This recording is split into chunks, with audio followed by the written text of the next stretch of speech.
Ο ανθρώπινος εγκέφαλος είναι ένα περίπλοκο σύστημα που έχει διαμορφωθεί εδώ και εκατομμύρια χρόνια. Μέσα σε αυτό το πλαίσιο το γυναικείο σώμα δεν είναι απλώς μία βιολογική μορφή. Είναι φορέας νοημάτων, μηνυμάτων και βαθιών ψυχολογικών εντυπώσεων. Κάθε παραλλαγή του γυναικείου σώματος από το σχήμα των γοφών έως το μήκος των ποδιών και την καμπυλότητα της μέσης φέρει μέσα της μία σειρά από ασυνείδητα σήματα που πυροδοτούν συγκεκριμένες ψυχολογικές αντιδράσεις στους άνδρες αλλά και στις ίδιες τις γυναίκες. Αυτό που ο περισσότερος κόσμος δεν αντιλαμβάνεται είναι ότι πίσω από κάθε μορφή και σιλουέτα υπάρχει ένα ψυχολογικό παιχνίδι σε εξέλιξη. Οι παραλλαγές του γυναικείου σώματος δεν είναι απλώς θέμα γονιδίων ή διατροφής. Είναι καθρέφτες πολιτισμικών προτύπων, εξελικτικών πιέσεων και ατομικών συναισθημάτων. Η έννοια του ιδανικού σώματος και η ψυχολογία της αποδοχής. Σε κάθε εποχή ο ορισμός του ιδανικού γυναικείου σώματος αλλάζει. Αυτό δεν συμβαίνει. Η ψυχολογία της αποδοχής. Σε κάθε εποχή ο ορισμός του ιδανικού γυναικείου σώματος αλλάζει. Αυτό δεν συμβαίνει τυχαία. Ο εγκέφαλος προσαρμόζεται στα πρότυπα που προβάλλονται περισσότερο μέσα από τα μέσα μαζικής ενημέρωσης. Τις ταινίες, τις εικόνες στα social media, το σώμα που παρουσιάζεται ως ελκυστικό σήμερα πιθανόν να μην θεωρούταν ιδανικό σε μια άλλη εποχή. Ωστόσο, πίσω από την επιφάνεια, η ψυχολογία λειτουργεί σε διαφορετικά επίπεδα. Ο ανδρικός εγκέφαλος σε ένα συνείδητο επίπεδο εξακολουθεί να επεξεργάζεται τα σήματα γονιμότητας και υγείας. Τα καμπυλωτά σώματα με τονισμένους γοφούς και στενή μέση παραπέμπουν σε υψηλή γονιμότητα σύμφωνα με τις εξελικτικές εγκεφάλου που σχετίζονται με την ανταμοιβή. Το φαινόμενο αυτό έχει μελετηθεί μέσω μαγνητικών τομογραφιών και έχει αποδειχθεί πως η παρατήρηση γυναικείων σωμάτων με αρμονικές αναλογίες παράγει παρόμοια εγκεφαλική δραστηριότητα με αυτή που παρατηρείται όταν βλέπουμε φαγητό ή χρήματα.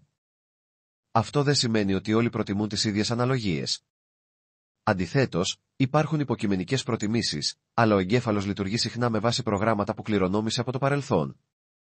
Οι καμπύλες δεν είναι απλώς αισθητικές προτιμήσεις. Είναι βαθιά συνδεδεμένες με το αίσθημα της ασφάλειας, της φροντίδας και της μητρικότητας. Οι λεπτές γυναίκες και η ψυχολογία του ελέγχου.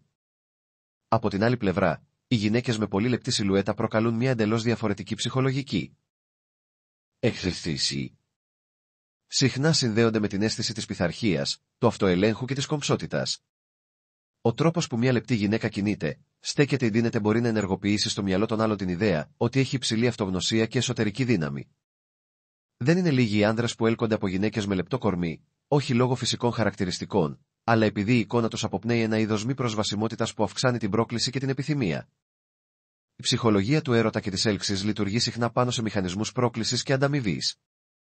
Το μήνυμα της τάσης του σώματος. Πέρα από τις παραλλαγές στο μέγεθος ή τις αναλογίες, η ίδια η στάση του γυναικείου σώματος αποκαλύπτει πολλά για την ψυχολογική κατάσταση της γυναίκας και επηρεάζει άμεσα την αντίληψη των άλλων. Μία γυναίκα με όρθια στάση, ανοιχτό θώρακα και σταθερό βλέμμα στέλνει το μήνυμα αυτοπεποίθησης. Αντίθετα, μία γυναίκα με σκυφτούς ώμους και κλειστή στάση σωματικά και συναισθηματικά υποδηλώνει ανασφάλεια. Ο ανθρώπινος εγκέφαλος αποκωδικοποιεί αυτή τη γλώσσα του σώματος ασυνείδητα. Σε λιγότερο από ένα δευτερόλεπτο έχει ήδη σχηματίσει μια βασική εντύπωση για το αν η γυναίκα απέναντι είναι δυναμική, ευάλωτη, προσβάσιμη ή απρόσιτη. Το κοινωνικό βάρος του σώματος και η ψυχολογία της σύγκρισης. Οι γυναίκες μεγαλώνουν μέσα σε κοινωνικά περιβάλλοντα, όπου το σώμα τους γίνεται αντικείμενο σχολιασμού, επιδοκιμασίας ή αποδοκιμασίας. Αυτό έχει ως αποτέλεσμα να ενσωματώνουν από πολύ νωρίς τη ψυχολογία της σύγκρισης. Συχνά μία γυναίκα δεν βλέπει το σώμα της όπως πραγματικά είναι, αλλά όπως φαντάζεται ότι το βλέπουν οι άλλοι. Αυτό οδηγεί σε μία ψυχολογική παγίδα. Η εξωτερική εικόνα καθορίζει την εσωτερική αξία. Οι παραλλαγές του σώματος, αντί να γιορτάζονται ως ποικιλομορφία, γίνονται λόγοι αυτοκριτικής, ενοχών και άγχους. Οι γυναίκες που έχουν διαφορετικό σωματότυπο από το πρότυπο νιώθουν συχνά ότι υστερούν. Ακόμα και αν οι ίδιοι οι άνδρες εκτιμούν την αυθεντικότητα και την αληθινότητα πολύ περισσότερο από την τελειότητα. Οι μηχανισμοί αυτοπροστασίας μέσω του σώματος. Το σώμα μπορεί να λειτουργήσει και ως μηχανισμός ψυχολογικής προστασίας. Για παράδειγμα, υπάρχουν περιπτώσεις όπου η αύξηση του βάρους ή η επιλογή να κρύβει κάποια μέρη του σώματος μέσω της ύματος είναι υποσυνείδητη τρόποι να προστατευτεί μια γυναίκα από ανεπιθύμητη προσοχή ή συναισθηματικό τραύμα. Το σώμα μετατρέπεται σε πανοπλία, σε έδαφος άμυνας απέναντι στον κόσμο. Αντίστοιχα, η υπερβολική ενασχόληση με την εικόνα μπορεί να είναι μορφή ελέγχου όταν η γυναίκα αισθάνεται ότι η ζωή της είναι εκτός ελέγχου. Η ψυχολογία του σώματος γίνεται τότε ο καθρέφτης της εσωτερικής ψυχικής κατάστασης. Το σώμα ως ταυτότητα. Οι παραλλαγές του γυναικείου σώματος λειτουργούν και ως μέσο έκφρασης της ταυτότητας. Ο τρόπος που μια γυναίκα διαμορφώνει το σώμα της είτε μέσω γυμναστικής, είτε μέσω ντυσίματος, είτε μέσω αισθητικών επεμβάσεων είναι μια μορφή αφήγησης. Αυτό είμαι. Αυτό θέλω να είμαι. Αυτό θέλω να δουν οι άλλοι. Κάποιες γυναίκες επιλέγουν να τονίζουν τη θηλυκότητα. Άλλες προτιμούν μια ουδέτερη αθλητική. Πρόκληση. Όλες αυτές οι επιλογές δεν είναι τυχαίες. Προέρχονται από ψυχολογικές ανάγκες, προσωπικές εμπειρίες και εσωτερικούς διαλόγους. Το βλέμμα των άλλων και η κατασκευή της αυτοεικόνας. Η ψυχολογία δείχνει ότι η αυτοεικόνα μιας γυναίκας δεν χτίζεται μόνο από το τι βλέπει στον καθρέφτη, αλλά από το πώς πιστεύει ότι τη βλέπουν οι άλλοι.